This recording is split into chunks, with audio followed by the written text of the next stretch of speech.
Bem, então vamos continuar com a nossa leitura e comentário do livro Estrutura da Língua Portuguesa, de Joaquim Matoso Câmara Júnior.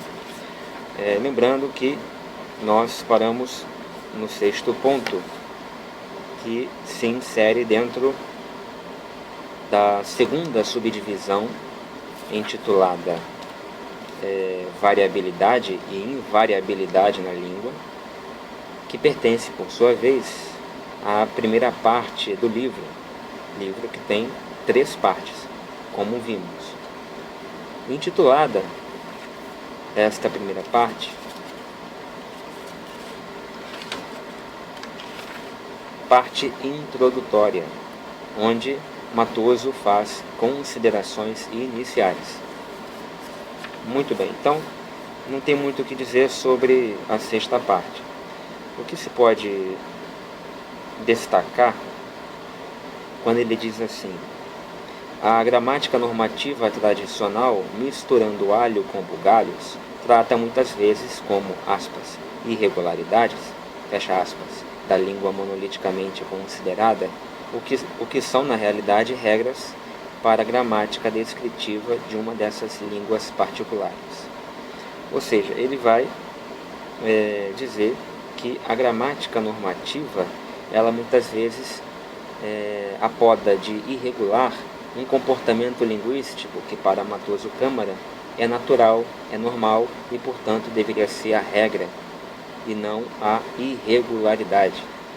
Lembrando que irregularidade, palavra que deriva de régula, que também é uma palavra cognata à palavra da língua portuguesa, regra. Ok? Ou seja, então quando você tem alguma coisa irregular, você é como se você estivesse dizendo que é contra a regra, foge à regra, foge ao padrão.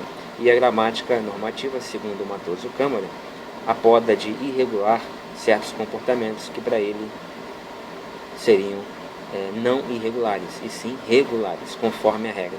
Ou seja, a regra seria, então, como conclusão desta máxima, deste pensamento, segundo Matoso Câmara Júnior, que a gramática normativa fosse então emendada, criticada, analisada e corrigida pela gramática descritiva, defendida pelo Matoso Câmara nesta obra.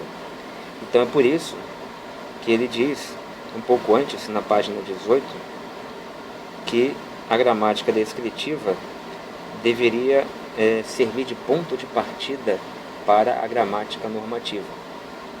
Muito bem, e assim termina o ponto 6º. Só que o que eu destaco aqui para terminar é que, mais uma vez, Joaquim Matoso Câmara, ele incorre em incongruência, em incoerência. Por quê? Porque lá na página 15, lembrando, ele vai dizer que a gramática descritiva e a gramática normativa não devem ser misturadas. Mas aí depois, nas páginas seguintes, até agora a página 18, ele vem fazendo o que? Ele vem se contradizendo, dizendo, como por exemplo agora, que a gramática normativa, descritiva deve servir de ponto de partida para a gramática normativa, ou dizendo que a gramática, como ele disse na página 16, que a gramática descritiva deve combater certos erros preconceitos, certos erros presentes na gramática normativa, que a gramática descritiva deve emendar, criticar, analisar, consertar, reparar a gramática normativa. Bom, nossa opinião é que sim, a gramática descritiva ela pode e deve sim servir como película refratória, vamos colocar assim, da gramática normativa. Não só isso, mas também deve servir para uma série de outras coisas. E uma das serventias da gramática descritiva, sem dúvida, é sim servir de filtro, né?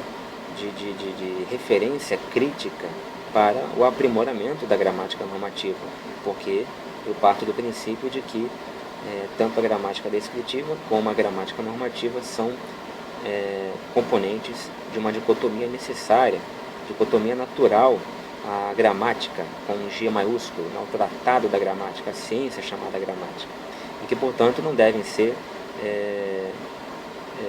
analisadas apenas individualmente, ou também simultaneamente anular.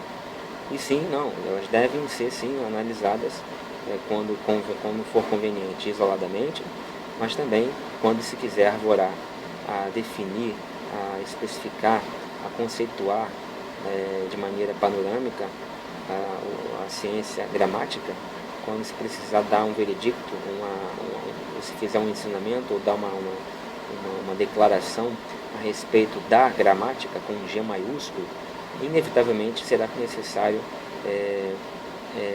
considerar tanto a gramática descritiva quanto a gramática normativa.